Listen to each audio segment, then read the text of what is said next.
Hare Krishna, dear devotees. Thank you so much for joining in. Thank you so much for joining in. Am I audible to everybody? Hare Krishna. Yes, Mata. Yeah, you Hare are. Krishna. Yes. Thank you. Thank you very much. We just start with quickly with Mangala Charan. Om Ajnanatimirandasya Jnananjanashalakhaya Chakshurum Militam Yena Tasmai Shri Gurave Namaha. Shri Chaitanya Manobhishtam Sthapitam Yena Bhutale Swayam Rupa Kadamayyam Dadati Swapadantikam Vandeham Shri Gurun Shri Yuttapadakamalam Shri Gurun Vaishnavamscha श्रीरूपं साग्रजातां सहगण रघुनाथां वितं तं सजीवं साद्वैतं सार्वधूतं परिजनासहितं कृष्णचैतन्यदेवं श्रीराधा कृष्णपदान् सहगण ललिता श्रीविशाखां वितांश नमो विष्णुपदाय कृष्णपृष्ठाय भूतले श्रीमते भक्तिवेदांत स्वामिनिति नामिने नमस्ते सरस्वते देवे गौरवाणी प्रचारिणे निर्विशेष शून्यवादी पाश्चात देश तारिणे हे कृष्णा करुणा सिंधु दीनबंधु जगतपते गोपेश गोपिका कांत राधा कांत नमोस्तुते तप्त कांचन गौरांगी राधे वृंदावनेश्वरी वृषभानुसुते देवी प्रणमामि हरिप्रिये वाञ्छाकल्पतरुभ्यश्च कृपा सिन्धुभ्य एव च पतितानं पावनेभ्यो वैष्णवेभ्यो नमो नमः श्रीकृष्ण चैतन्य प्रभो नित्यानन्द श्री अद्वैत गदाधर शिवासादि गौर भक्तवृंद हरे Krishna Krishna Krishna Hare Hare Hare Ram Ram Ram Hare Hare. So if you see this 18th chapter, what we discussed last time, that Prabhupada names this particular chapter as perfection of renunciation. In Sanskrit, this chapter is called Moksha Sannyasa Yoga, the kind of renunciation which is going to lead to liberation. And the first 12 shlokas, they are primarily speaking about that how by performing karma, a particular person can stay free from the bondage.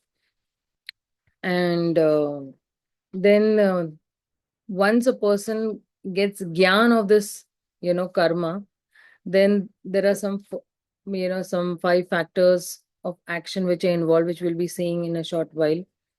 So the previous point is explained philosophically and further, in the second section, where it describes keeping this karma yogi free from bondages and gyan of the karma yogi. So it is describing these 5 factors of action and describing how one understands these 5 factors, he can and how he can act, and then he'll be staying free from that bondage. And now in this particular shloka, that is the 11th, because last time we saw the 10th shloka. And in this particular 10th shloka, someone may say that why should one work if, I want to get free from the bondage, then what is the use for me to work? Best is that I just should avoid work. Even Arjuna, if you see, he wanted to avoid work, right? So, uh, so that there is no bondage. He wanted to, just escape from the Kshatriya duty. So, no, Krishna is telling that here actually it is not possible.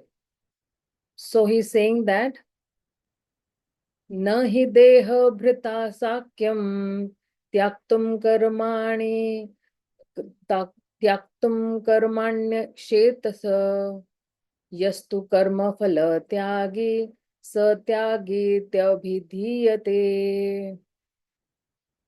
So he's saying that it is indeed impossible for an embodied being to give up all activities, but he who renounces the fruit of action is called one who has truly renounced.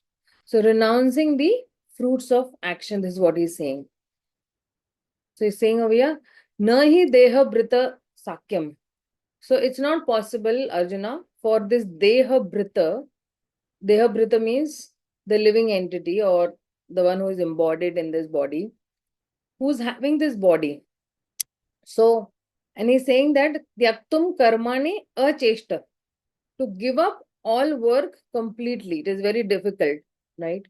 So Krishna has used this word. um if you see, even in the Sanskrit, okay, acheshtatah, karmanya acheshtatah. So this word acheshtatah means what?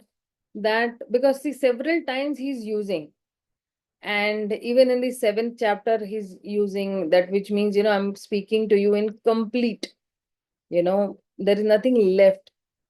So without anything remaining, over here he's saying, Prabhupada is translated all together, right?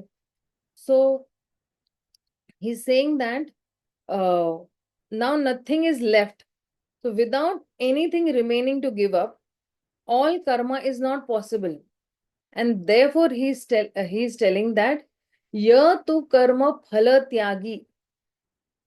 So, and then he's saying that saha tyagi abhidhiyate. So therefore, one who gives up the fruit of work and uh, that person is actually a renunciate, true renunciate, he's saying. So, because ultimately the point is that as long as we are embodied, the body itself, even for its basic survival, requires to do some activity. Like we all, whoever is sitting, either I'm moving my hand, either you are moving your hand, you're moving your eyelids, or you're drinking water or something, some action is being done, right? So there are so many works which the body does automatically, even without putting conscious endeavors, just by, like, blinking of the eyes. I don't have to endeavor to blink my eyes. But so, or even the basic activity, like we have to eat, we have to protect ourselves. So all these actions will cause bondage. But then how does one stay free from that? He's saying that giving up action is not possible because that will make even survival also impossible.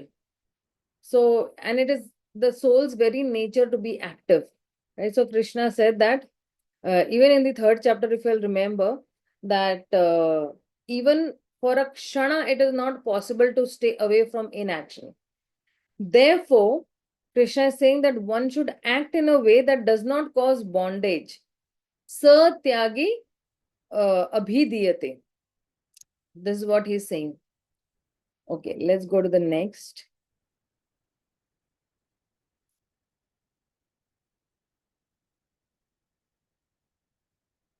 So then he's saying that अनिष्टं मिष्टं मिश्रं च त्रिविधि च कर्मणा फलं भवत्याग भवत्य त्यागिना प्रत्येन तो संन्यासिना क्वचितः. He's saying that for one who is not renounced the threefold fruits of action, desirable, undesirable, and mixed, occur after death. But those who are in the renounced order of life have no such result to suffer or to enjoy. Okay. I want somebody to read this purport. And in the meantime, I'll just grab quickly a glass of water for me. I'll come. Correct. Person in Krishna consciousness is acting, and knowledge of his relationship with Krishna is always liberated.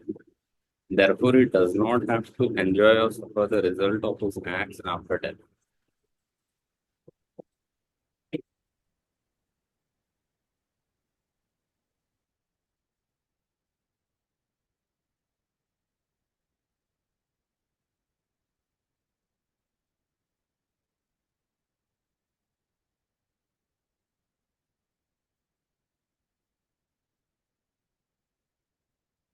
Thank you so much for reading that. And I'm back. Okay, so there is some renovation work going on in my house, and that's why this disturbance and the whole new setup is there. Okay. So in this 12th shloka, so in the 11th shloka, Krishna says who is a true renunciate. But in this 12th shloka, Krishna is saying that if one is not renounced, then what are the actions? Right? So he's saying that because Krishna is giving a very broader perspective now, if you see that the person who's attached, atyaginam, and the person who is detached, sannyasinam. So the person who is atyagi, okay, atyaginam, he will get the result of anishtam ishtam mishram. So good karmas, a good result, ishta. Bad karma will give bad result, anishta. And there is mishra also, right? Sometimes actions are good and sometimes actions are bad. So he's saying that anishtam ishtam mishram cha. Trividham karmana phalam. So there are three kinds of fruits are there. So he's saying that Bhagavati atyaginam pratyaya. Pratyaya means after death. This is also, if you see, that a person who is not renounced, he will get all these results in due course of time. So then he's saying that uh, na na tu sannyasinam kochit, but a sannyasi will not get these results. And why will he not get these results? Because the sannyasi will be free from the results and eventually he'll become liberated because he's not attached to the fruits of the results. So, in the previous verse, there is a contradiction. It was between a person who is trying to give up all work versus a person who is acting with detachment. पहले पहले श्लोक में क्या कहा उन्होंने कि okay सब कुछ त्याग देना, no action, just sitting in one place, folding your hands. But then it is versus one who is acting with detachment. So whatever work I'm doing, right from the time I get up in the morning and till the time I sleep back again. Okay. Now all this work has to be done with detachment, right? So a person who is trying to give up work, that is all work, is practically not possible for us also. And the person is acting without a detachment, he will become liberated. So there is one comparison over here. So here both the persons are seeking liberation. But among these, Krishna is saying that the preferable is the one who is acting without any attachment will be liberated. Right. So now Krishna is going to do a very broader comparison also between persons who is acting with attachment and a person who's working without attachment. And if we compare these two people, who's acting with attachment will lead to bondage, and a person who's acting without attachment will lead to liberation, right? And if you see in your Subodhini, uh, since any action must have some reaction, how is that karma yogi with the spirit of renunciation avoids bondage to karmic reactions? There is no karmic reaction when one works without the false identification as the doer and with conviction that Supreme Lord is the main doer. So I am not the doer of this action, Krishna is the main doer. Such a person has the knowledge, Gyan, of the various causes of action. In order to establish this principle, Krishna speaks the next 5 verses. So now the next 5 verses, the verse from 13 to 17, these are the 5 factors of action. Okay. Adhishtanam, Karta, Karanam, Cheshta, Daivam, all these. Okay. And we'll see eventually that how out of these 5 factors, the Daiva factor is very important. Recently, we had His Grace Vamsivardhan Prabhu, and in the Bhagavatam class, he had explained very nicely this concept. If somebody wants, I can share that link with you all. Okay. So now we have the 13th shloka. He says, Panchaitani mahabaho karnani nibodha me sankhye krutante proktani siddhaye sarva karmanam.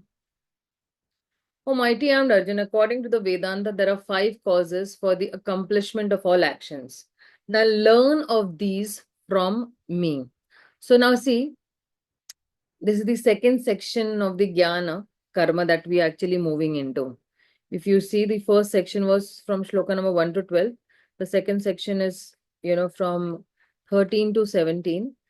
And this section is going to tell us that how a particular person, a karma yogi, will keep how it will keep a karma yogi free from bondage. And Krishna will provide some terms of Sankhya Yoga also, and the analysis of some material elements into some material factors also. So then he's saying that Panchatani Mahabaho. So he's saying, Oh Mahabaho, because Krishna is referring Arjuna as Mahabaho. And why is he saying that? That to, motivate him. And this is the second time he's actually referring Arjuna as Mahabaho. And then he's saying Pancha Etani Mahabaho. So 5 there are. And then he's saying Karanani Nibodha Sankhye Krita Ante Prokta. So Karanani Nibodha means there are 5 factors of action. So Sankhye Kritane Proktani. So within the Sankhya Kritani or Kriti. Kriti means actually action also. So which leads to, it's anta. Any action will have some anta also. Or anta means you can say some action will lead to some conclusion also. Right? And proktani. So proktani means it is said, and in Sankhya, these are known as 5 factors. So he's saying that siddhaye sarva karmanam. If an action has to lead to its fruit, then these factors are involved. Like for example, somebody is chanting in the temple hall. Okay, so that chanting action in itself is like, first is the place of action, right? So what is the place of action? The place of action is in the temple, right? Or the body. You can say that adhisthana means the place or the body. So I have my body, the place is temple, and karta, who is doing that particular action. So I am doing that particular action. Or with what consciousness am I doing that action? That way. And then he's saying that karanam. So the instruments of action. So when I'm chanting, what are the instruments of my action? I have my, various senses that are involved. And with my legs, I move to the temple. Then, I sit. Then with my hands, I'm chanting. With my mouth, I am, chanting the Hare Krishna Maha Mantra. With my ears, I'm hearing. With my eyes, I am seeing, the Lord's form as such. And then he's saying cheshta. Cheshta means I'm putting an effort. Cheshta means endeavor. I'm putting an effort or endeavor, and I'm putting that effort with my life air and the various functions that are there. So then, I'm breathing and I'm chanting, and I'm putting my whole willpower in chanting. Otherwise, that particular activity is very austere for many people. Sometimes, for example, some new people, when they come, we ask them to chant, because in the morning they do come for some darshan, and just out of curiosity, somebody lands in the temple. So we ask them to chant. So here we are chanting for 2 hours, and still, we have no issues. But I've seen some that because of no taste, bichare, they chant only half a round. I say, no, full round chant. Then they chant full round. Somehow or the other it becomes very difficult for them. But still they're putting in their endeavor. So, um because they don't have that taste. Once the taste develops, they'll also definitely, chant for 2, 3, 4 hours longer. So it's very difficult for them to put that particular effort in chanting. And then there is Daivam, the super soul who sees everything into motion by the supreme will. So now, when that particular place or that particular body or those actions which are done by our own willpower or the instruments of action, the senses, right? And then the endeavor. But if there is no sanctioning from the Supreme Lord, then everything will go haywire or everything is a waste as such. So that is why he's saying that the super soul who's setting everything into motion by his own supreme will. So for example, I desire that I want to go to the temple today to chant. Okay. So now this first desire that comes out, then the desire is sanctioned because the Paramatma sitting in the heart has two main functions, Upadekshita and Anumanta, right? He is overseeing and he's sanctioning. So I desire, and then the sanction comes from the Supreme Lord. Now, once this sanction comes from the Supreme Lord, then that particular place of action that is there, the temple hall that is there, right? You move towards the temple hall. The sanctioning is there, okay? Move from your house to the temple hall, okay? And then who is moving that body? The Paramatma is only moving that body from one place to another, right? Because कहते हैं ना, एक पत्ता भी नहीं हिल जाए, not a leaf can move without the sanction of the Supreme Lord. That is why they say that nothing moves or nothing moves until unless there is the sanction of the Supreme Lord. And then once I reach by the sanction of the Supreme Lord, once I reach over there, that's my body reaches to the temple, then what happens is that I am the doer of that particular action, or my consciousness is reflected in that particular false ego that yes, I have to chant, I want to chant, right? And then because I say I want to chant, then immediately my hand goes into my bead because the senses are there. The full senses are focused on that bead bag. And with that, I'm chanting. And then I'm putting in effort also. So the hand going in the bead bag is actually an effort. So the endeavor that is there, actually the endeavor starts from desiring only, right? Once you desire, then there is a sanction. Then from your home, you move towards the temple. Then you sit, then your senses are there activated, your consciousness get activated. Then you're putting that endeavor to sit in the temple for 2 long hours and chant. But if there was no sanctioning from the Supreme Lord, would we be able to chant? Not at all. So if somebody is not able to chant his 16 rounds on a daily basis, which means that there is some problem with our consciousness, there is some problem with our prayers. So we need to beg on a daily basis. Once I complete my chanting, I need to beg, Krishna, thank you so much that you helped me to chant 16 rounds, which is really very difficult for a person like me. But I beg you that please help me to chant tomorrow also. So that prayer on a daily basis has to come out.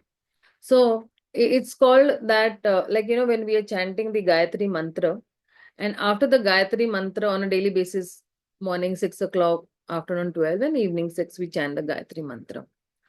And after chanting the Gayatri Mantra, we Brahmanas have an option that you ask some Falashruti, right? So generally somebody likes something material, but the devotees, they will say that, let me chant my 16 rounds with full focus and concentration. Let me chant my Gayatri on a daily basis 3 times. So following this, these actions is going to lead to the next action on a daily basis. So that action, when we pray to the Supreme Lord, then the Supreme Lord sanctions that yes, iski ichha hai. Desire of this particular person is to chant every day. Let me fulfill his desire, because Krishna fulfills spiritual desires on the spur of the moment. Very quickly he fulfill. Because why? Because that spiritual desire is drawing you near towards Krishna. And Krishna is also seeing that this particular Jivatma is coming closer to me that way. That is why he sanctions. So, Prabhupada has mentioned that over here, if you see, that the ultimate control is invested in the super soul. It is stated in the Bhagavad Gita, Swarosha Samriddhi Sanvishto, that is 15.15. He's engaging everyone in certain activities by reminding him of his past actions. And Krishna conscious acts done under his direction from within yield no reaction, either in this life or in the life after death. So very nicely Prabhupada is given.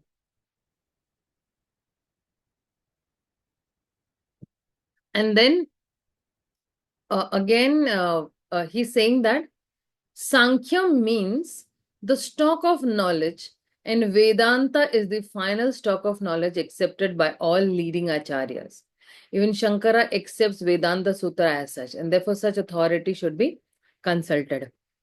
So, when he's saying that Sankhya means the stock of knowledge, what does that mean? That, for example, like a flower, has a stalk. It's the lower part that is there, right? It is connected with that particular shrub or creeper, and then there is the body of that flower also. So like that, the fully blossom flower is the Vedanta, and the Sankhya is that particular uh, stalk or stem that you say, right? So Sankhya and Vedanta, they are not disconnected. Sankhya is like, metaphysical division, you can say, and it is accepted in the Vedanta. But Vedanta even goes beyond matter to spirit, right? So, जड़ चीज से वो चेतन तक जाता है Vedanta. That's what we can say that way. So, Sankhya and Vedanta are like two different systems of, you can say, school of thought. Like, my school is different, my school ka thought is different, and your school ka thought is different. Like, so philosophy within these 6 Vedic philosophies, and among them Vedanta is considered a conclusion. So Krishna is saying that this Vedanta conclusion is there, but it is not, it does not reject Sankhya philosophy. And the Sankhya does a proper analysis, and it is used over here. And that is why he's saying that Siddhe Sarva Karmanam. So for any action to attain perfection, these 5 factors are involved. This is what he's saying. Okay, let's go to the next.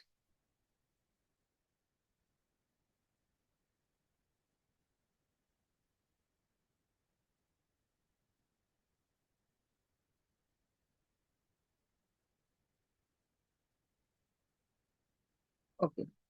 So what is he saying in this 14th shloka? Adhishtanam tatha karta karnam cha pruthak vidham vividhascha pruthak cheshta daiva chaivatra panchamam, sorry. The place of action, the body, the performer, the various senses, the many different kinds of endeavor, and ultimately the super soul. These are the 5 factors of action. This is what he's saying. And then he's saying that Okay, so let's explore one by one these. Okay, he's saying that adhishtanam, that is the place, and then he's saying karta. Over here, Prabhupada is translated as worker, but it means the doer. And karanam cha prithak vidham. Karanam cha, karanam means all these instruments that are there, okay, through which that particular action is done. So here it is referring to all these senses that are there. Okay, my various senses that are the eyes, nose, hands, legs, and all that. Okay. And vividhascha prithak cheshta, the various endeavors that a person is doing. Okay. Cheshta means endeavor. And then he's saying Daivam cha eva atra panchamam. So Daivam is the destiny. Destiny means the will of the Lord or the super soul, you can say. Specifically because we are talking about the material actions over here. We're not talking about some spiritual actions. So see, uh, these 5 actions that are there, okay. So as I actually gave you the example of going to chant in the temple hall, but let's take a material action also, right? I'm taking a spiritual action, but let us take a material action also, right? And when I'm saying adhishtanam tatha karta karanam cha prithak vidam vividha cha prithak cheshta, right? um, and for example, like right now what is going on, IPL is going on, right? So yesterday we had some nice firecrackers near our society being blown. So I didn't understand why they were blowing that. But I thought that somebody has won. So they must be blowing crackers as such. So in a cricket match, the batsman hits a sixer. So what are the factors involved when he is hitting a big six, right? So one thing is the pitch is involved, right? First, the batsman, he also has to be alive, right? He's the karta, right? So one is the adhishtanam is the place, the pitch. Then the karta, the batsman has to be alive because he's the karta, he's the doer. Then karanam. What is the karanam? Karanam is the instruments of action, his various senses. So he's actually playing that cricket with what? His hands. And aren't his hands in good condition so that he can hit a six, right? So first there is a doer, an instrument for doing that action. And then, so it is not that any person can hit sixer. No, the batsman should be expert, particularly when even that bowler is expert, right? And so endeavor is there. There has to be some practice. And we say, practice makes a man perfect. So practice makes a man perfect. And even when a person is talented, for talent to transform to a particular achievement, a serious practice should be done, right? Because see, Prabhupada was asked once, right, that what will I get from chanting? So he said, more chanting. Okay, what will I get from more chanting? The Prabhupada said, more chanting. So, uh, uh, you know, there should be serious practice, right? So that is cheshta, the endeavor that is there. Na? And vividascha prithak cheshta. That is what he's saying. And then there is daivam. Daivam chaiva atra panchamam. So generally every sports person, he knows the destiny played. Destiny plays a very significant role in his life and in all walks of life. That is why you see so many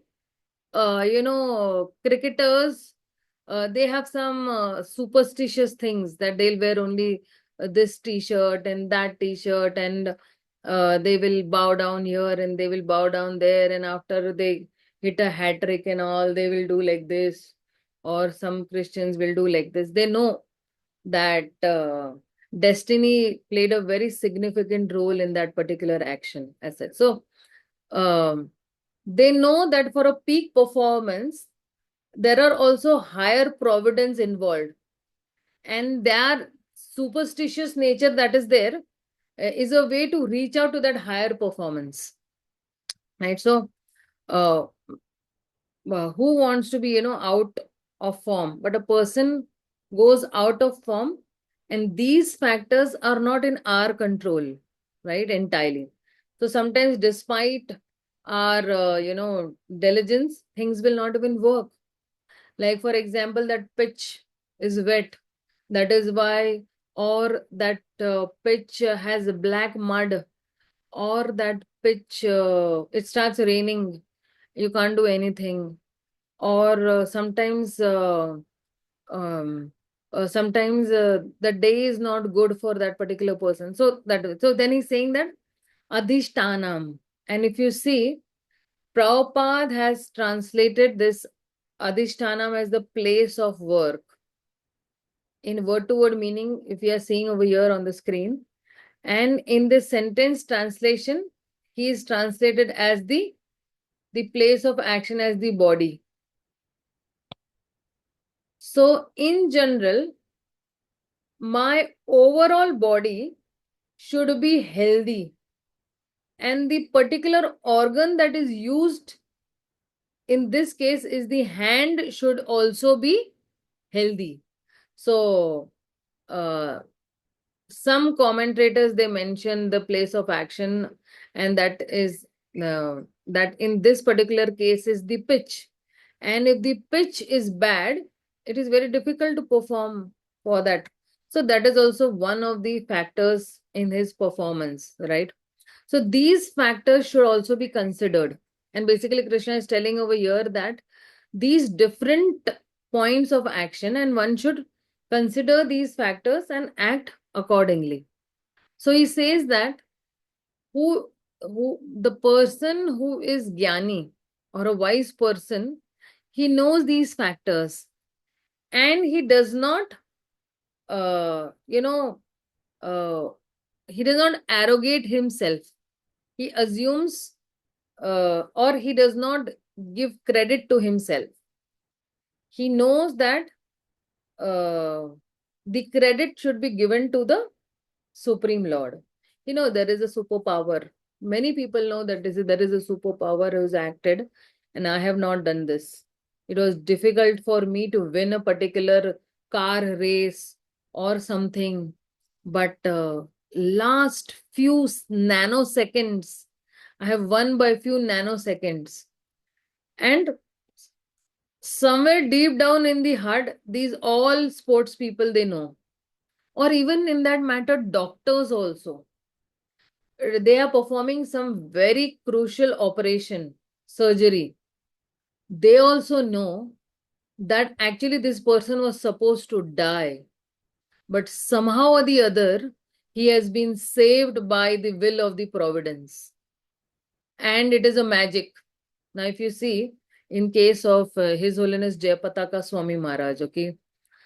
So the doctors, when he got a brain hemorrhage in 2008, that time the doctors had said no chance, 0% chances of survival. Zero. He won't be able to, survive as such.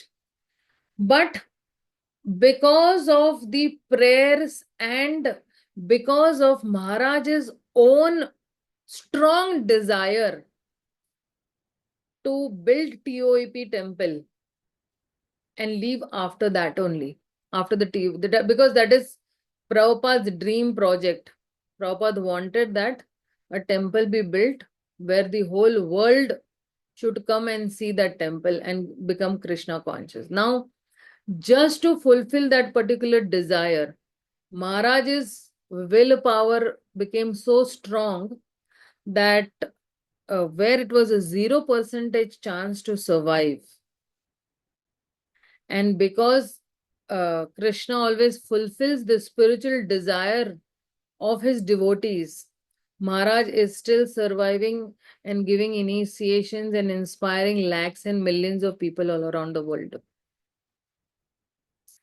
Now the intervention, see, there are many other things also. I won't go into much details because in case of Maharaj, actually Paramatma is not in, the role of Paramatma is not there only. Actually, in Maharaj's case, role of Bhagwan is there. And when Bhagwan, takes that particular place in the heart of a pure devotee, then Bhagwan, who is sold to these pure devotees, uh, then Bhagwan becomes a puppet in the hand of a pure devotee. The Supreme Lord, he becomes a puppet in the hand. And now, if it was the will of Maharaj to survive till he did not finish the TOP project, then Bhagwan sanctions that. In our case, it won't be that way. In our case, we have to still struggle a lot to this. But if it is a spiritual desire, definitely, because we are sheltered by our spiritual masters, we are connected to our spiritual masters, and that's why, in some menial way, or when we pray to the Lord, Krishna will sanction, because Krishna will not see my face. Krishna will not see my karmas. Krishna is going to see my spiritual master's face, and he is going to help me to come out of some calamities or adversities that are there in my life. मेरा मुंह देख के भगवान नहीं मुझे मदद करेंगे. मेरे गुरु का चेहरा देखकर, some credit is there from my spiritual master that he has accepted me, and that is why Krishna becomes bound to help me. Otherwise, on my own credit, matlab, in Hindi, there is a very, bitter sentence that is there कि तुम्हारा चेहरा देख के तो कोई नहीं तुम्हें help करेगा, लेकिन तुम्हारे गुरु का चेहरा देख के ही भगवान भी आपको हेल्प करेंगे. Krishna will also help you seeing your spiritual masters, credits as such, that okay, this is the disciple of my pure devotee, so let me, help in some way. So, of course, the disciple also has to be, in some way or the other, a responsible disciple. It's not that every time Krishna will see the spiritual master's face, some responsibility even the disciple has to take up, right? So that way. So then he's saying that ahead in the 15th shloka, he's saying that these 5 factors are only causing everything. Right? So he's saying that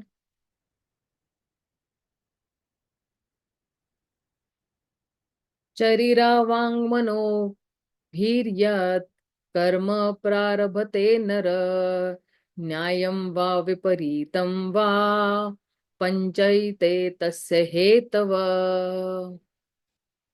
Whatever right or wrong action a man performs by body, mind, or speech is caused by these 5 factors. So he's saying that Sharira Vak Manobhihi. So when he's saying that Sharira Van Manobhiryat, so this body, mind, and speech, and Karma Prarabhate Naraha. So this karma that person starts, that may sometimes, and he's saying that Nyayam Viparitam va panchah ete tasya hetavah. So Nyaya means what? That which is right, and Viparitam, that which is wrong. Opposite to right is wrong. Okay. And sometimes these activities give a good result, and sometimes these activities give a bad result, right? So whatever the results are coming, panchate tasya hetavah. He's saying that these 5 factors are involved in getting the results. So, okay, we will do activities with the body, mind, and words, whether it is auspicious activities, whether it is inauspicious, but these 5 factors are involved. So, Krishna is emphasizing the pervasiveness of these 5 factors of action. And if you see in Prabhupada's purport also, he's saying that the words right and wrong are very significant in this verse. Right work is done in terms of prescribed directions in the scriptures, and wrong work is done against the principles of scriptural injunctions.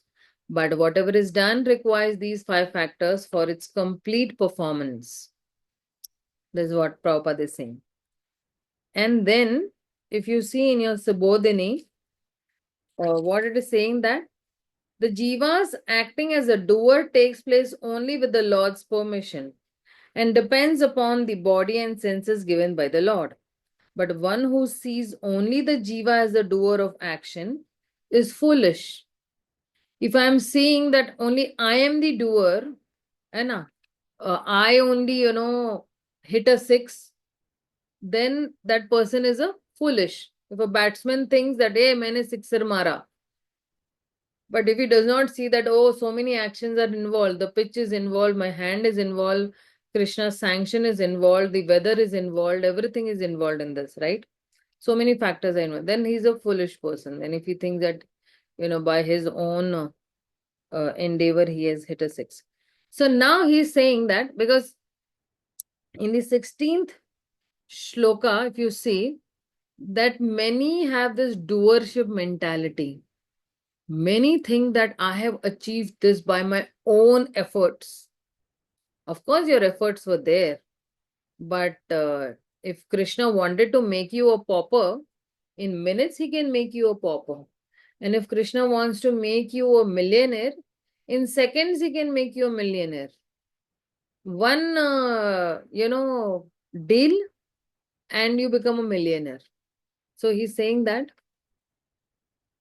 we'll just read this shloka. Tatrevam sati kartaram atmanam kevalam tu yah pashyanti akarta buddhitvan na sa pashyati durmatayehe. Therefore, one who thinks himself the only doer, not considering the 5 factors, is certainly not very intelligent and cannot see things as they are. And that's why he's saying that tatra evam sati kartaram. Tata means what? That among these, kartaram, among these workers or the doers, he's saying that atmanam kevalam tu yah pashyati. So if somebody thinks that only I am the doer, there is no doer apart from me. If somebody is thinking, then he's saying that pashyati akarta buddhivat. So he's saying that the person's intelligence is not good. जिसको लगता है कि मैं ही doer हूँ, I am only the doer, then that person's intelligence is not good. And that's not a very satisfactory intelligence, you can say. So buddhi is not able to do kruti properly. Kruti means functioning. So the buddhi is not able to do that functioning properly. So na sa pashyati durmati. Such a person is not the seer also. He is not able to see also. Durmati means person who is foolish, or you can say that his consciousness is misdirected consciousness. In a sober way, you can say. So this is the thrust of this argument, and we should not assume that I am only the doer, right? So one is the doer. Okay, I'm doing the action, there's no doubt, but the illusion is to think that he is the only doer. सिर्फ मैं ही अकेला हूं. But भाई अगर pitch नहीं होता, temple hall नहीं होता, तो आप कहां पे जाके वो एक्शन करते, कहां पे जाके 6 मारते आप? Where would you go and hit a 6 on a particular ball, right? So one is the doer, but we should not think that I am the only doer. So like for example, if a general is intelligent and he takes the right decision, then so many factors which will go right for that particular decision will lead to success. You know? So right now we have the India-Pakistan war maybe about to start or not about to start. I really don't know much, but there is some war news spread that there could be a war, right? So now, for example, if India decides, right, uh, that that we want a war, because of course, there was an action from the Pakistanis. Now India has to, give some reaction to that, right, or response to that, right? So if the now why see this massacre happened on the 22nd of April, right? And today is 2nd of May. It's almost 10 days up. India hasn't reacted. But India is taking time to react. And it's doing a proper planning. You just can't shoot people left, right, and center, right? Because there are some innocent people also might get killed uselessly. So India is doing, or the Prime Minister of India, he's doing a thorough analysis. A thorough planning is being done that how these people should be, given a fit to as such. So, if a wrong decision will be taken, then innocent people from both the sides will be killed uselessly. But if a right decision is taken, then it will lead to success. That under whose command this action was had happened on 22nd April in Kashmir, then only those people will be, held responsible, and those people only will be, taken into custody as such. So it will lead to success. So to think that I am only the doer and the results are due to me, so that is like, pashyati akarta buddhivat, right? So such a person's intelligence is not proper, and therefore na sa pashyati durmati. So he cannot see in actuality. वास्तविकता में वो देख नहीं पा रहा है. Why? Because his consciousness is obsessed with ego. That one cannot understand what is happening. I am only the doer. मैंने ही six मारा है. Like, that ahankar that is having. That ego that is obsessed that only I am only the doer. So the thrust of the point is that actually, because his consciousness is, absorbed, and one should see the role of the super soul. The point is that I should see that, okay, the role of the super soul is there. And we have to acknowledge the role of the super soul in whatever is happening. So if one focuses only on the material cause, then one does not get a proper understanding of the things.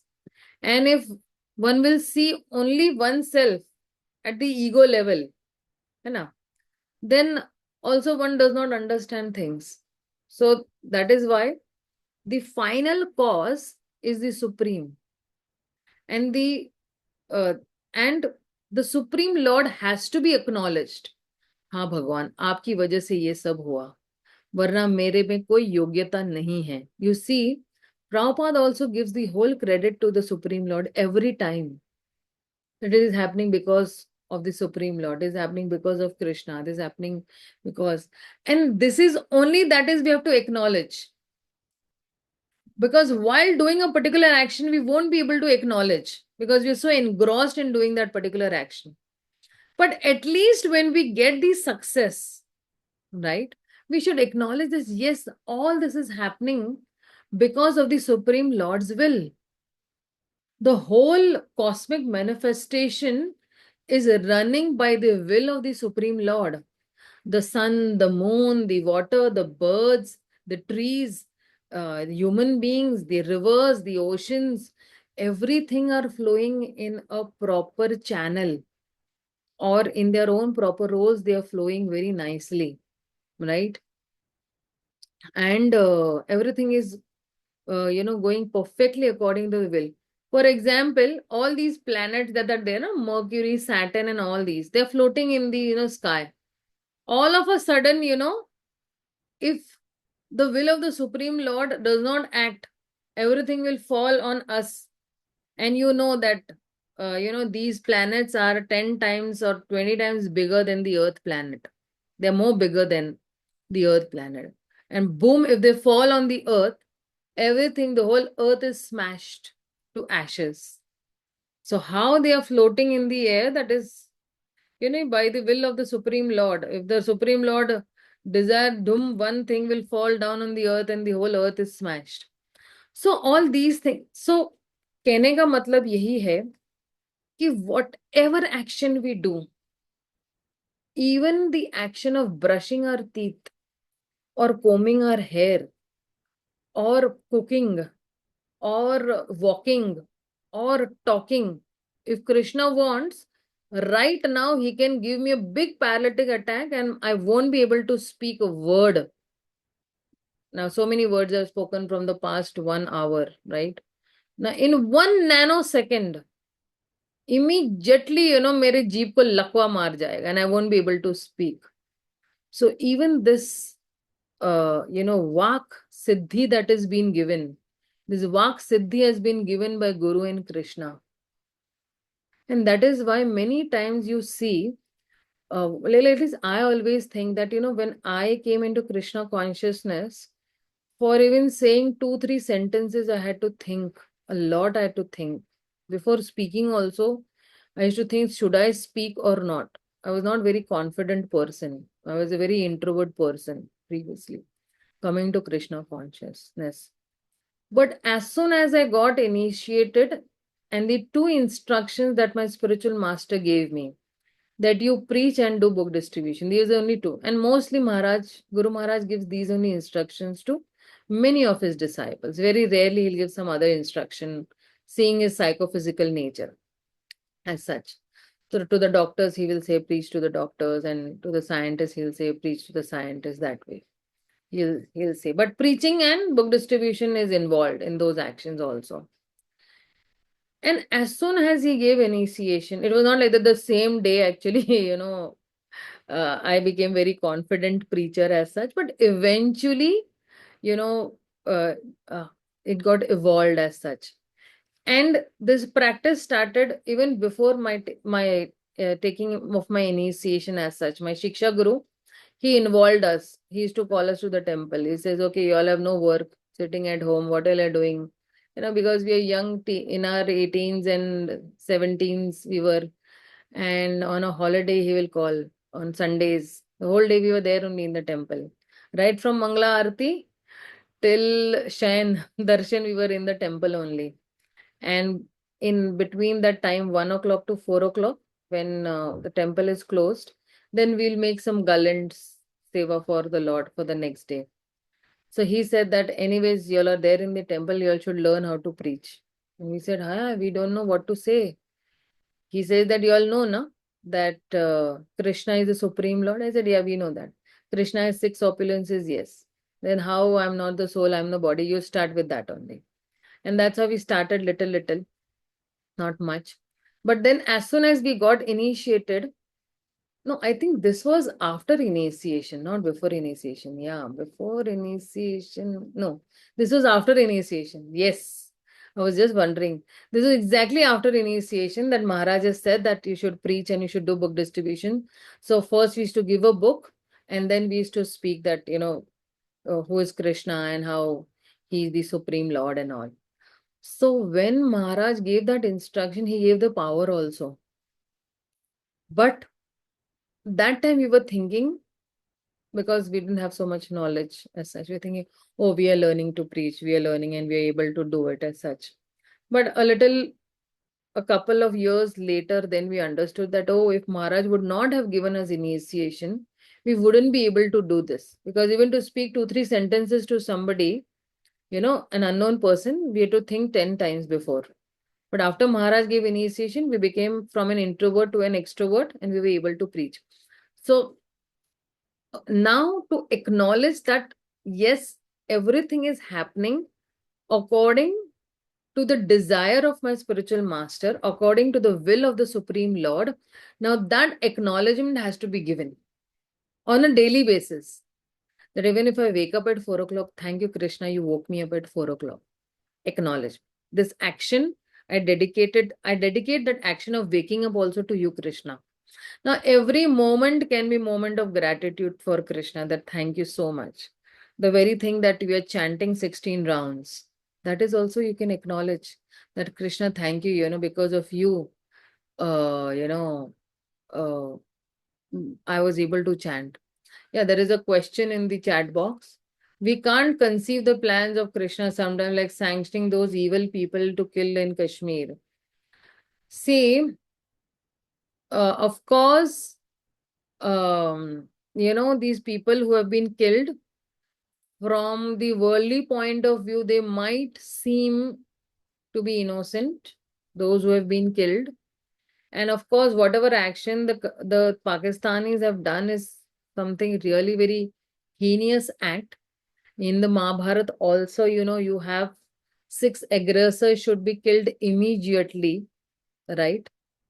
And we can't conceive that some action, but there is some karma involved of those people also, no? They also must have done something in their past life. And that is why they are getting that reaction and they're getting their karmas and they got killed. Something they also must have done in their past life. So at the moment in present life, they are innocent. But in their past life, we don't know, no? They also might have been very cruel to somebody and they're getting that particular action, right?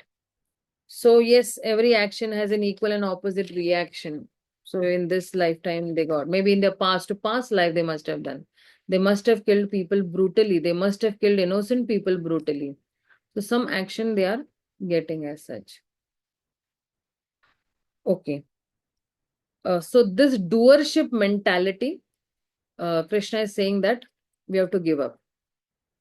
And so now, okay, if the doership mentality is there, so what is the non-doership mentality? Okay, because see, in 16th shloka, what is he saying is that one who thinks himself the only doer of actions and who does not consider these 5 factors, then he is certainly, his consciousness is actually a misdirected consciousness, right? He's a foolish person, durmati. And due to impure intelligence, he cannot see things as they are. So he's blinded. Because of his ego, he becomes blinded and he thinks that only I am the doer. So let's see, what is the non-doership mentality. एक होती है positive, एक होती है negative. So Krishna gives a negative connotation first and then now a positive connotation. Okay. So he says, Yasya nihankrito bhavo buddhir yasya na lipyate hatvapi sa imallokan na hanti na nibadhyate. One who is not motivated by false ego, whose intelligence is not entangled though he kills men in this world, does not kill, nor is he bound by his actions. So over here, see, Krishna is going now more further and he takes this converse from the converse perspective. And if one has this knowledge, then one will not become bound. Now, if I don't want to become bound, then we need to see that what is Krishna saying over here. He's saying that yasya na ahankarita bhavaha buddhihi. So when he's saying yasya na ahankaro bhavo, na plus ahan krito, that means for a person who does not have ahankar, and without an ahankar, with such a bhav, if one is acting, है ना, बिना अहंकार के अगर कोई कार्य कर रहा है, if he is doing that work without false ego or without ahankar, and he's saying buddhir yasya na lipyate. So such a person's intelligence is not lipyate means entangled, right? So then he's saying that hatvapi sa ima lokan. So the person does an activity which is as binding as killing or a murder, or killing is considered a severe crime. And what a Kshatriya does is he does killing. So this, because why, Krishna is giving this reference, because Arjuna was in a dilemma in the battlefield, that should I fight or should not I fight, or should I not kill?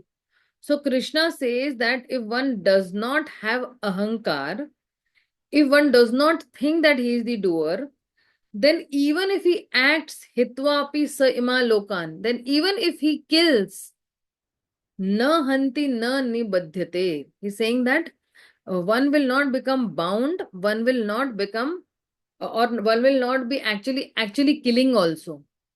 Though physically you might see him killing people, but actually he is not killing people. He is not doing that action on his own, right? So, if you see in this verse also, this license for indiscriminate killing, not all, but a murderer can drop a bomb and he can say, I am not the doer, Krishna is the doer, right? So renouncing doership is not a simple verbalization. ऐसे बोलना ही नहीं है. Police will say that we'll catch you and we'll hang you. We are also not the doers. Police can also say, ना तुमने bomb डाला, ठीक है ना? We'll catch you. So we are also not the doers. We'll hang you. We are not the doer to hang you up. So in the name of saying that, we are not the doers, or we cannot reject the responsibility of our reactions. So it is we who are choosing, or we who are the choosers, and it is we who are the doers. I chose that action of killing. I chose that action of killing innocent people, right? So we are responsible for our actions, but when we think that we are the only doer, then that becomes an illusion, right? So this is what he's saying that. This is what he's saying that there are generally many conditions to be fulfilled before achieving something. So the previous verse that was there, Krishna said that one has to work according to some prescribed duty, and while doing so, one should do it in the mood of some detachment, right? In the 9th shloka, he said that. And when he's saying that, so whimsical, not scriptural, action will cause bondage. If I whimsically do any action, then that will become a bondage for me. But if I'm acting according to the scriptures, then I will not be bound. So, and that is not the action scriptures will recommend also at all, killing people, right? So such actions are not even licensed or rationalized, by this verse. So what this verse is actually assuming is the action is according to the scriptures. शास्त्रों के हिसाब से चलना है. And it is done with the bhavana of detachment, with the idea of detachment. And it is a part of one's prescribed duty. And even if the prescribed duty seems as heinous as bloody or killing, bloody means, shedding blood as such, right? So sometimes bloody means they have some, what do you say? A gali hai actually, they say bloody this, that as such. But over here, bloody means actually, shedding blood and killing people. And it will not involve any bounding also, or, because it is actually done. Na aham krito bhavo, right? It is not done, or it is done without attachment, without the mentality of karta. So, for example, a Kshatriya in this battlefield, Arjuna was doing on whose desire? Because Krishna wanted this battle to happen. The Kurukshetra war, it was Krishna's desire that this Kurukshetra war should happen to establish the religious principles again. And that is why if we are doing any action on behalf of the Supreme Lord, thinking that I am not the doer, I'm a representative of the Supreme Lord, I'm a representative of my spiritual master, and on behalf of the Supreme Lord, then I don't become, bound in that, I don't become entangled in that particular action that is there. And that is why if you see Prabhupada's purport also, what is he saying?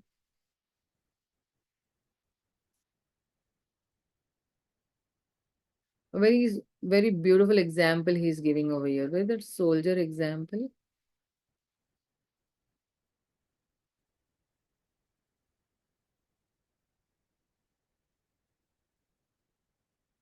Huh. When a soldier kills under the command of a superior officer, he is not subject to be judged. But if a soldier kills his own on his own personal account, then he is certainly judged by the court of law. So see, if this soldier is on the war front and on the order of the government, if he's fighting and he kills, hundreds of people, but he will not be put behind the bars. But that same soldier, if he goes to his village and if he kills his neighbor, then immediately the police will come and catch him. This is what Prabhupada is trying to say. So then the license for violence नहीं दिया गया है किसी को भी. There is, people have not been given a license for violence. And not silence and not violence, but transcendence. So, if you see that, now see, in Arjuna's case, what was happening? Why was this violence taken place? Because the Kauravas, right from their childhood, were all the time torturing or had enmity towards the Pandavas. And even when they asked only 5 villages, what did Duryodhan say? I will not give even a land which is equal to the tip of a needle also. I won't give that also. So now when Duryodhana, of course, actually, if you see in the Pandavas and Kauravas case, right? So actually, who was supposed to be coronated? Actually, Pandu was supposed to be coronated, and Pandu was coronated also. But Pandu in the middle thought that no, I want to go in the jungle, and Vanaprastha ashram he took. He went to the jungle after these 5 children were born and all. And he took the Vanaprastha ashram, and that's why Madri also went with him. And ideally speaking, Yudhishthir Maharaj, because the successor becomes the king, right? So Yudhishthir Maharaj should become the king. But because Yudhishthir Maharaj was a small child, Pandu said that let Dhritarashtra sit on the throne, and when Yudhishthir Maharaj becomes, fit or a little elderly, then let him sit on the throne, right? But now Dhritarashtra became so attached to his chair or the throne that he did not want to give. And that is why right from childhood they started plotting these things so that Yudhishthir Maharaj should not become the king after Pandu, right? So that is why this big war was a consequence of not, one action of Draupadi, but this war was an action of many, many atrocities that were laid down on the Pandavas right from the childhood. And now Krishna said that itna karne ke baad bhi agar aap chup rahoge, then that is actually not right. That is actually a sin if you keep quiet. To keep quiet is also sin, and that is why India is also giving back to Pakistan. And we have to give it back to Pakistan. Otherwise, what will happen? more of our people will be killed, more they'll keep on capturing. So sometimes even in a conversation or even in an act, to keep silent is also not good. Because what will happen, that person will keep on dominating you, thinking that, okay, because this person is very silent, I can, humiliate him, I can manipulate him, and I can do whatever I want. And that is why we should not keep quiet. At least in a decent manner, we should actually give some response. We don't have to react, but we have to respond, right? Okay, so then ahead he says that, okay, now from this section, so this is the doership mentality, non-doership mentality. We saw the non-doership mentality is that we have to acknowledge with Krishna that, he's the doer, and and everything is happening according to the will of the Supreme Lord. Now from the 18th shloka till the 40th shloka, now all those modes that are there in control of all these activities and all the beings are there. So the three motivators of action, the three constituents of action, and it's like a big series that is going to start. And Gyan in the mode of goodness, passion, and ignorance. Karma in the mode of passion, ignorance. Karta in the mode of goodness, passion, and ignorance. Intelligence in the mode of, because all these are involved, right? Determination, dhriti, that is there involved in the mode of passion, ignorance, and goodness. And then happiness also, right? So these are all these, how they are affected by the three modes. Now it's going to actually be said that. Okay, let's go to this section. It's a very beautiful section. We also get a lot of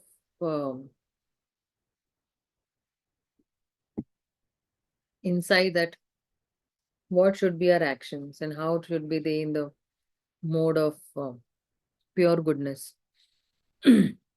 So, from this particular shloka, Krishna will go in deep set of actions by analyzing actions in different terms. So he says that ज्ञानम ज्ञेयम परिज्ञाता त्रिविधा कर्म चोदना करणम कर्म कर्तेति त्रिविधम कर्म संग्रह.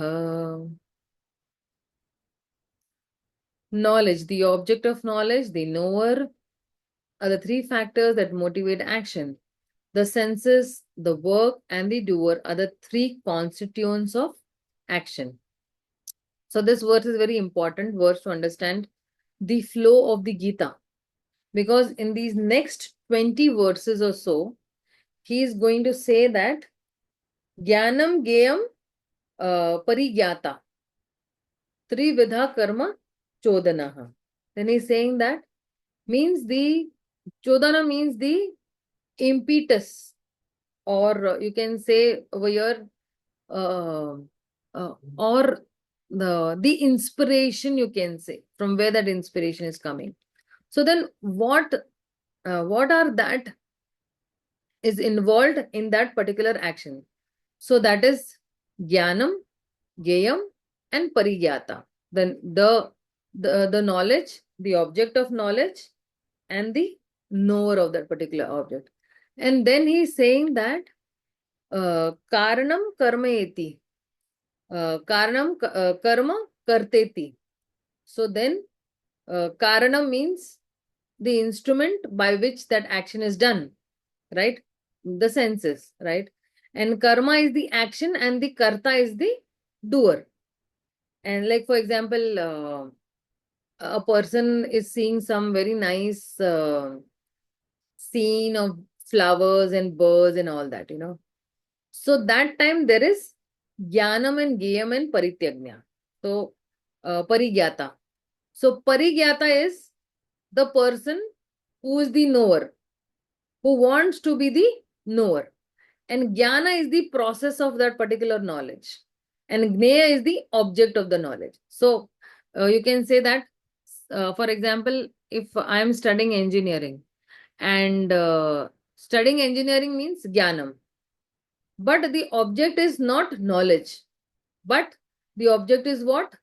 The object is getting an employment.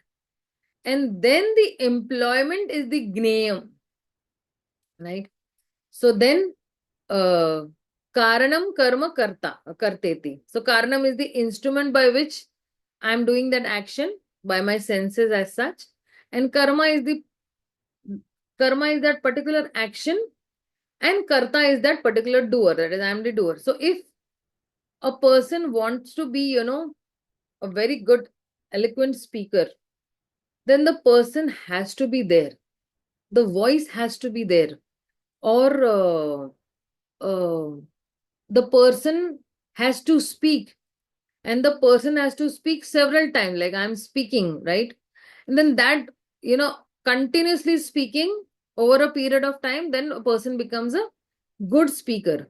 Of course, I'm not a good speaker. Srila Prabhupada and Guru Maharaj and many other exalted devotees are very good speakers, and I'm just taking the remnants of that and giving it to others. So, the karanam karma karteti trividha, trividha karma sangraha. So these three are the components of the action. Okay, karanam, karma, and karta. Okay. So then, again, actually, this can be analyzed in, some three basic factors where that exist. Like, or you can say that Jiva, Jagat, and Jagadish. Okay, so, and how this is related, like even in the 14th, if you see, 14th shloka, what did we see? The 5 factors which were related to the action. Okay, the Jiva is desiring, and Ishvara is sanctioning, and the Prakriti is executing, right? So Jiva is Karta, Ishvara is Daiva, right? And Prakriti is the Adhishtanam or Karanam. Adhishtanam means the place of action that is there, and Karanam means whatever various instruments, yeah, senses ke saath I am doing that work. So Prakriti can be referred to as body and senses within the body. Right. So Jiva plus Prakriti, or uh, uh, Jiva and Prakriti means what? That Jiva is Karta, लेकिन वो जो है, ये कर्ता जो है, without that Prakriti he cannot do any cheshta.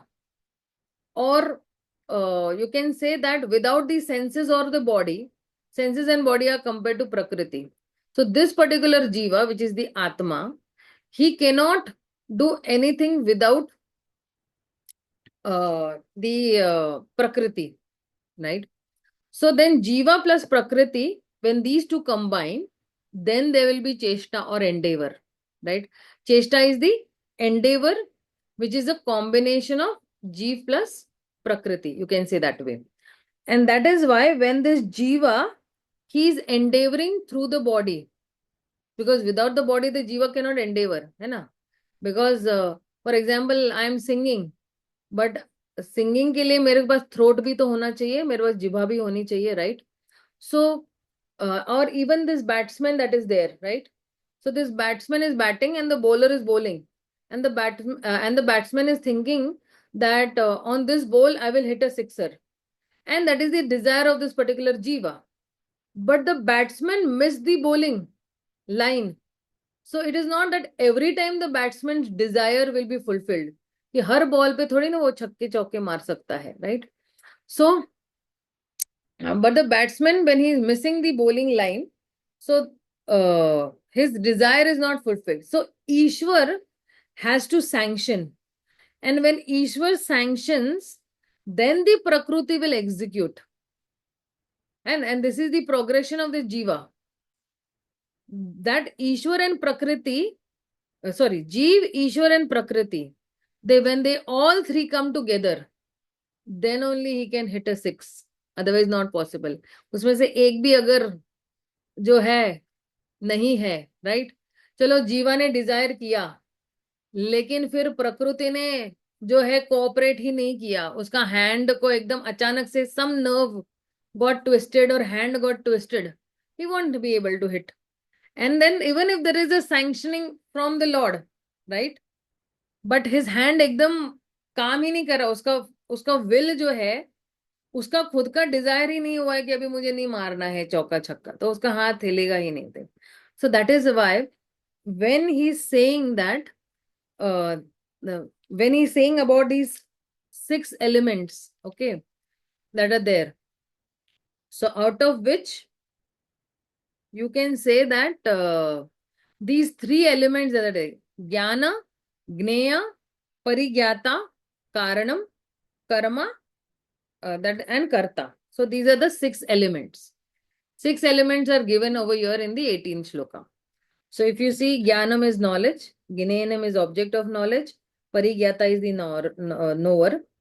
And because see, these jnanam, geyam and parityagya, Subodhini is saying that these are the 3 motivators of action. But उसके 3 constituents भी है of action, that is karma or work, karma or work, or karanam and karta. So now Krishna, he will reduce these 6 elements to 3 elements in this next verse. Okay. And these 3 elements will be analyzed in the 3 modes and the subsequent, set of verses in the Bhagavad Gita. So now, if you see in the Subodhini,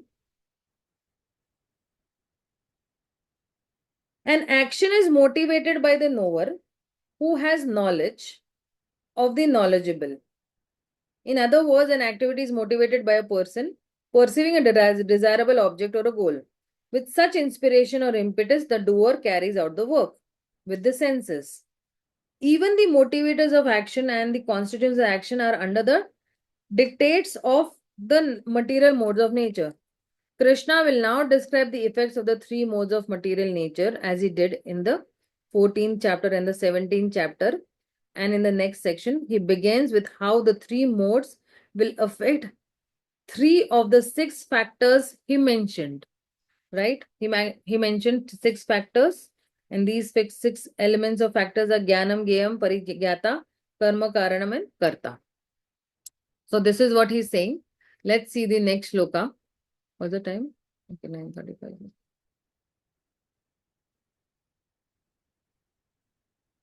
Okay.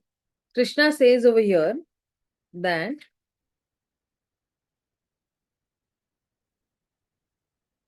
according to the 3 modes, there are 3 kinds of knowledge. He's saying that Jnanam, Karma, cha Karta cha त्रिधैव गुणभेदतः प्रोच्यते गुणसाङ्ख्येन यथा यथावशृणु तन्यापि.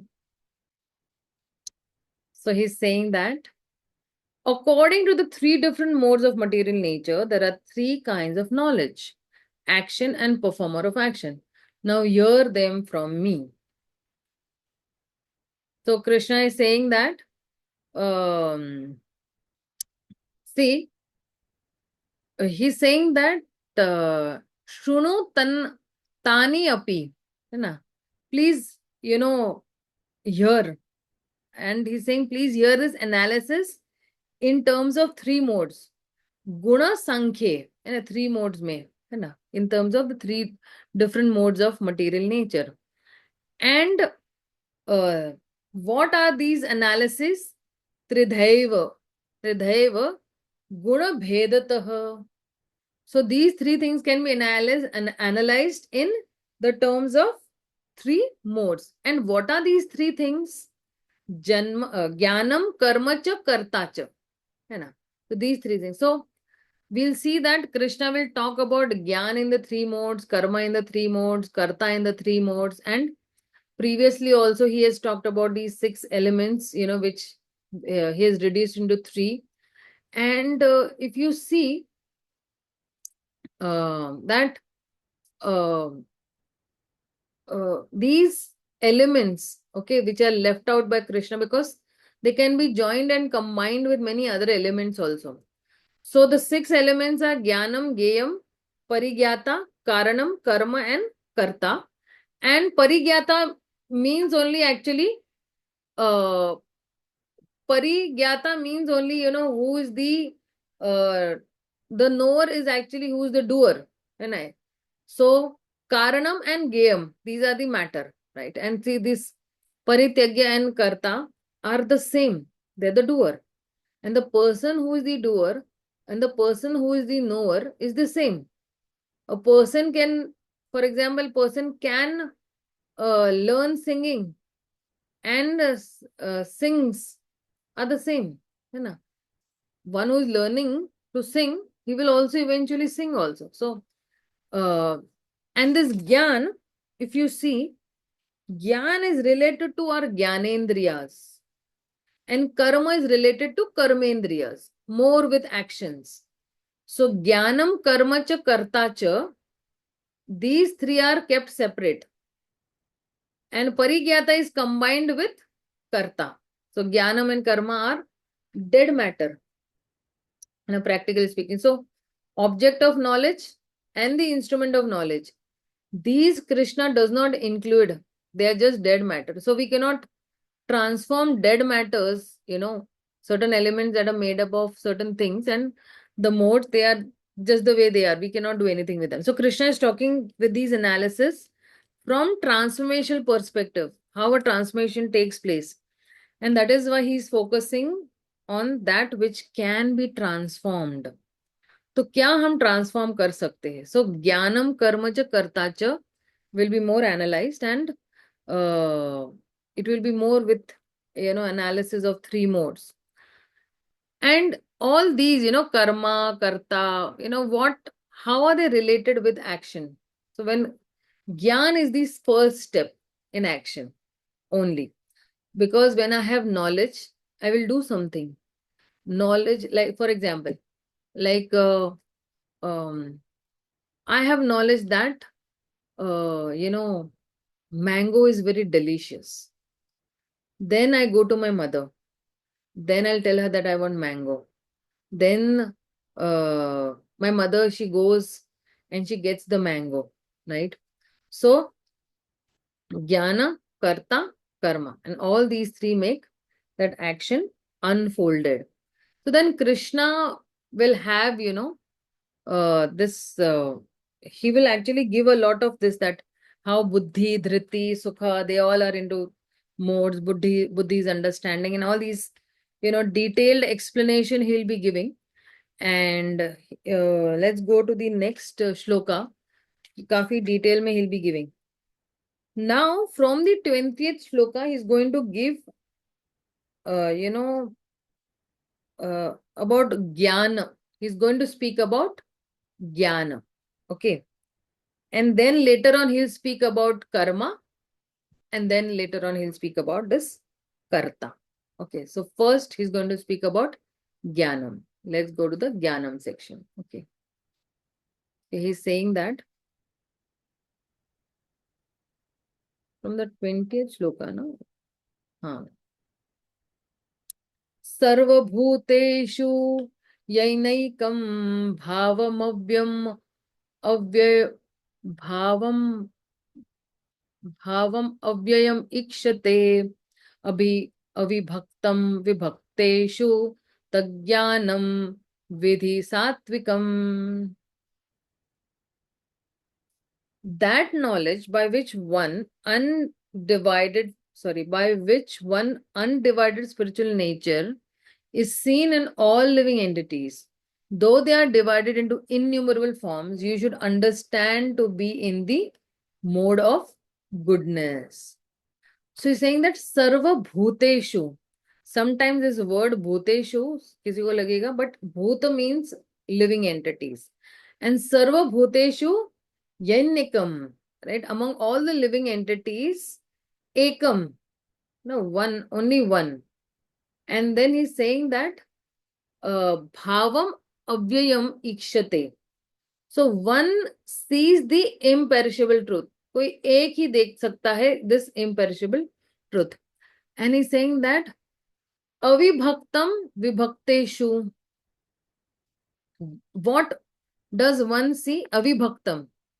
That there is no can say there is no difference, right? And vibhakteshu means although they are differentiated, but he sees that there is no difference, right? And then he's saying tat jnanam vidhi satvikam. So he's saying that knowledge is in the mode of goodness. So knowledge in the mode of goodness is not necessarily complete spiritual knowledge. Here one is seeing beyond that differentiation at that particular material level. And so for example, we see things very differently, right? And or we see that, okay, he's an Indian and he's an American, he's a male, female, he's young and old and beautiful and ugly. But we need to go beyond these differences to see that commonality, the oneness of that spirit, that uh, we see based on this particular knowledge and in goodness, right? So this is what he's saying, that sarva bhuteshu yanekam bhavam avyayam ikshate. So avyaya bhav means what?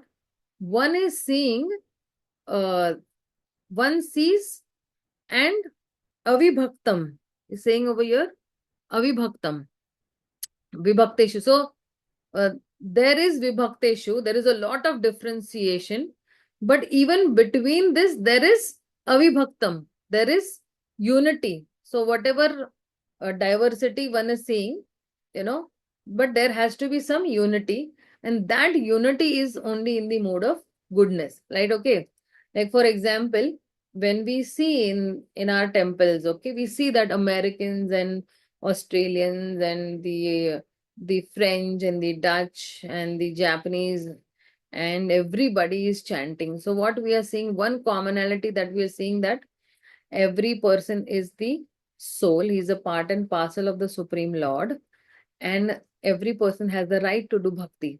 Only the Indians don't have the right. It's not that only because the Indians are Sanatani, but Sanatan is a principle. Every jiva is Sanatan, and every jiva's dharma is to love the Supreme Lord. So in that way, we see Sanatan Dharma that way. So then he's saying that Tad Jnanam Vidhi Satvikam. So now Krishna is saying that we have to refer to the scriptures to come to the knowledge in goodness. And that is why we are reading Bhagavad Gita, Bhagavatam on a daily basis. That I want to come to the mode of goodness, and that is why I am reading. Anyone who's reading on a daily basis, slowly, steadily, he comes to the mode of goodness. And even by one's inference, one can come to this truth. For example, Srila Prabhupada has talked about Socrates, right? He was not in any parampara, but he has this metaphysical knowledge about the soul, and he was fearless at the time of death based on his understanding of the soul. And especially, how the soul is immortal. And he consoled his friend, and when his friend passes away, when his friend's wife passes away, in fact, so based on the mortality of the soul, he was able to console. So people in the mode of goodness can get the knowledge by being in goodness. Like he doesn't know about Krishna being the Supreme Lord, and like that, different thinkers can, if they live in goodness, come to know, or they can be in the their knowledge can be in the mode of goodness. So it is not conceptual oneness, but spiritual oneness has to be there. So conceptual oneness is like when people say that all Indians are one, or all human beings are one, and or you can say humanitarian. So that this oneness is not basis on very deep understanding. One in the sense that we are part and parcel of Krishna, and I belong to Krishna, and I have to go and serve Krishna that way. So the next he's saying that this is in the mode of goodness. Now let's see what does the mode of passion say. Okay, what Prabhupada says here, differences are perceived in terms of body because there are many forms of material existence in conditioned life. The living force appears to be divided. Such impersonal knowledge is an aspect of self-realization. So even, Socrates also, he says that to his friends this, that, you know, the soul is immortal. It cannot be killed and all that.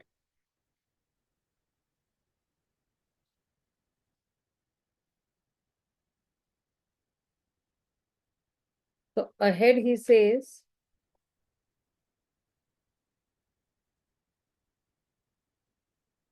yeah, jnana in the mode of passion. So what is jnana in the mode of passion he's saying over here? पृथक्त्वेन तु यज्ञानं नाना भावन पृथक विदान वेत्ति सर्वेषु भूतेषु तद तज्ज्ञानं विधिराजसम.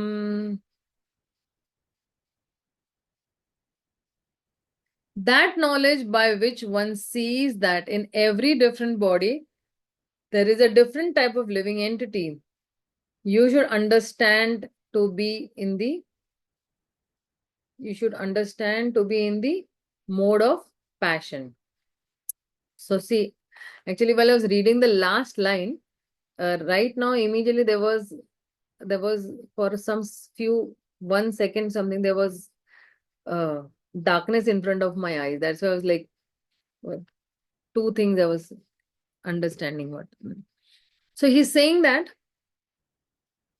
prithaktvena tu yad jnanam, and prithaktvena means there is diversity because of division or diversity.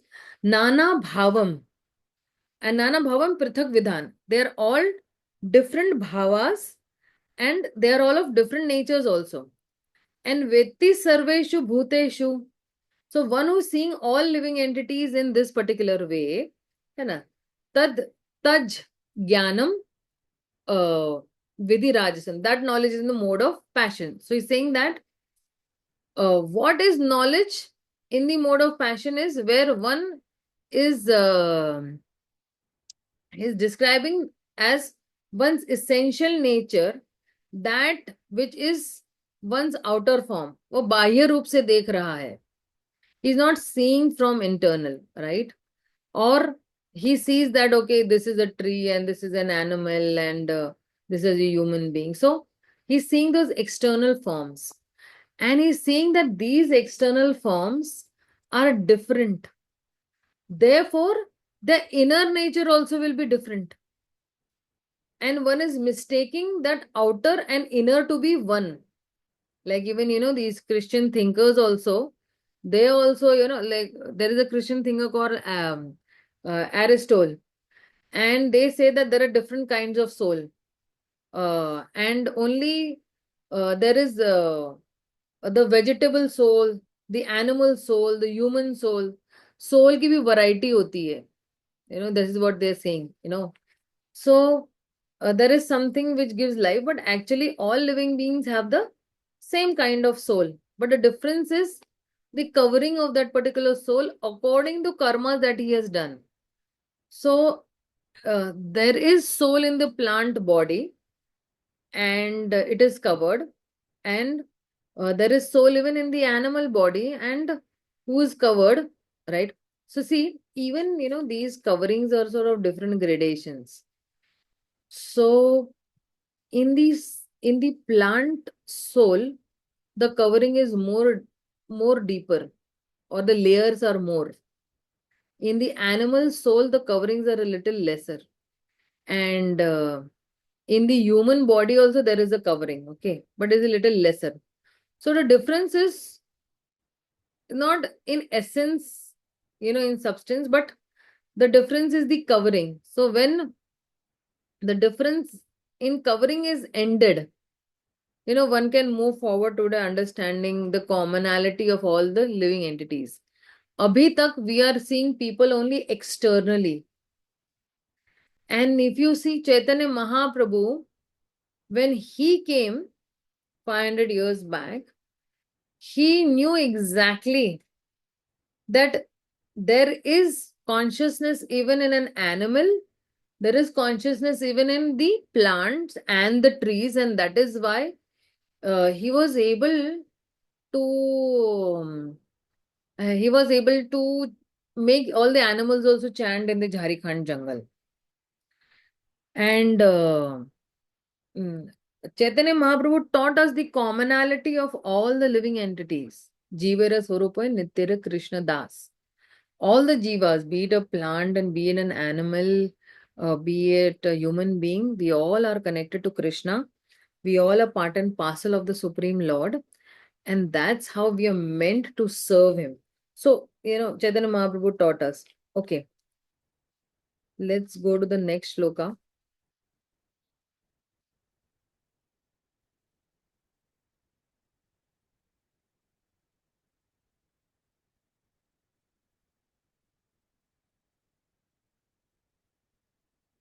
I am assuming that you are reading the purports and coming. At least 10 purports you should read. Daily two purports also you'll read. So whatever I'm explaining will, sink into the, knowledge of whatever you all have.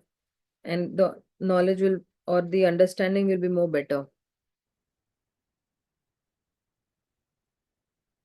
So then now he's saying about Gyan in the mode of ignorance. What is that knowledge which is there in the mode of ignorance?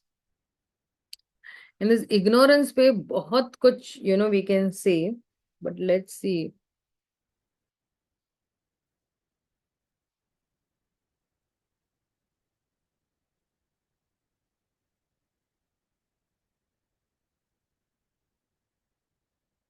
Hmm.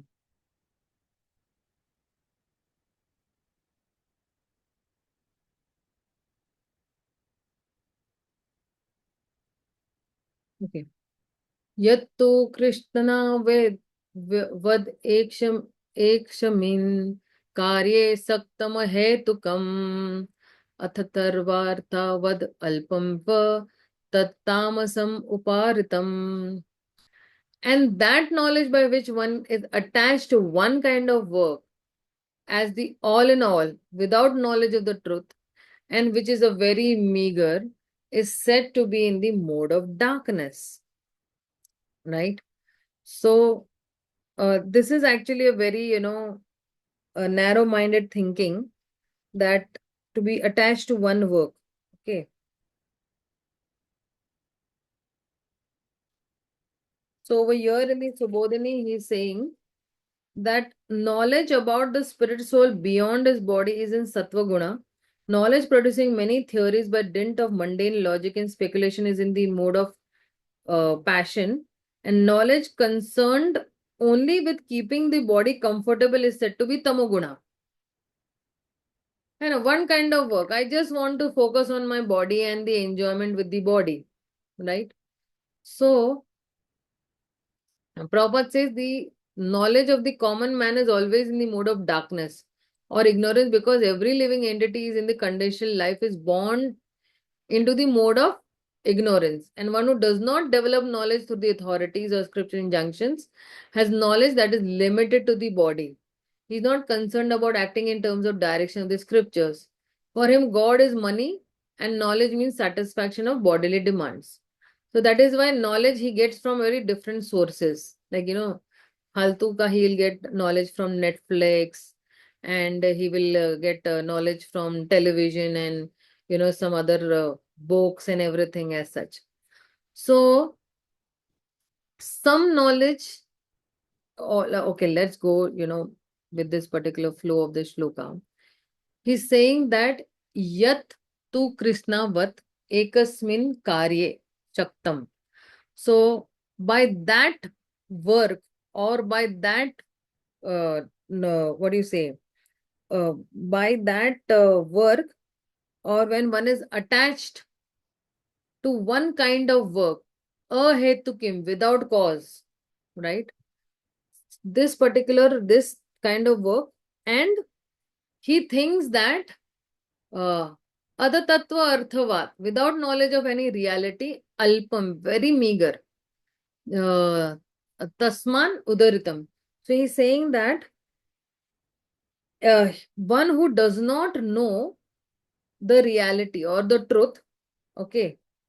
And his knowledge is very alpam, very meager knowledge this particular has. And he's thinking that only to take care of the body is only all in all. And I should be thinking only about to pamper my body, to take care of my body, to see that how this uh, body can be taken care in a very good way. That is only the ultimate goal. So that kind of work is actually, or that kind of gyan is actually in the mode of ignorance. And this is actually a very narrow mindedness also, because if you see, sometimes uh, knowledge in this particular mode of ignorance, it will lead people to an obsession also. Or if like uh, mm, or such an obsession can be a huge obstacle also. Like for example, somebody is meditating, okay, so there can be meditation also, there can be obsession also. But sometimes what will happen is that he will think that what is meditation versus obsession, people are obsessed with yoga, people are obsessed with a particular kind of, you know like I know some people, they are only worried that how will I enjoy life to the fullest, how will I wear good clothes, how will I wear good perfumes, how will I eat good, how will I go to places which are good, and how will I earn good. And um, that's how they are actually, worried about only the bodily demands. Right. But for example, whenever we are trying to meditate, we are trying to connect with a bigger reality, you know, like getting a bigger picture of that reality. And then we are diving deep into our, uh, our purpose or the place with that bigger picture. So for us, the bigger picture is what? The spiritual world, right?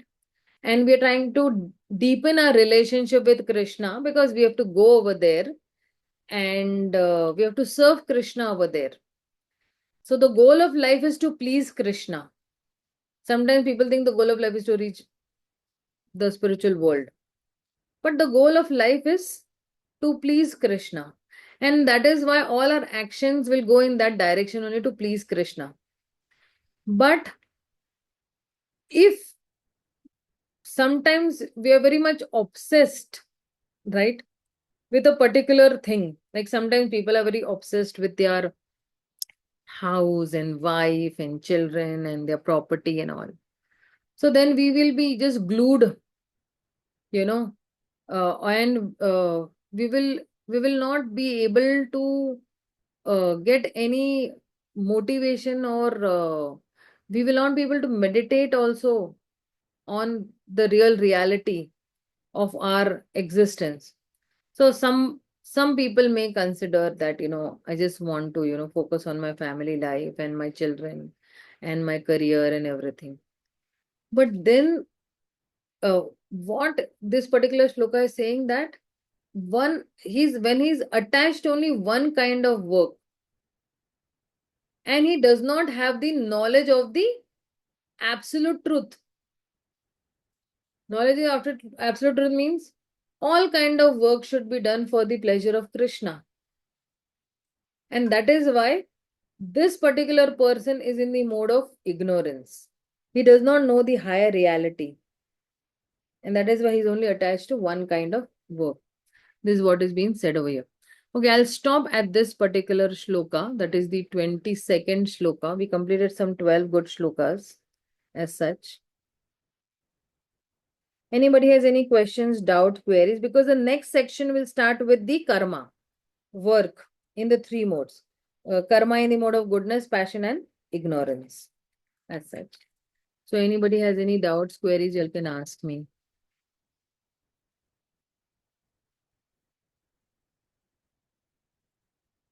Okay, if anybody does not have any doubts, queries, questions, we'll stop for the day. Srila Prabhupada ki jai, Gaur Bhakta Vrind ki jai. Hare Krishna, Hari Bol.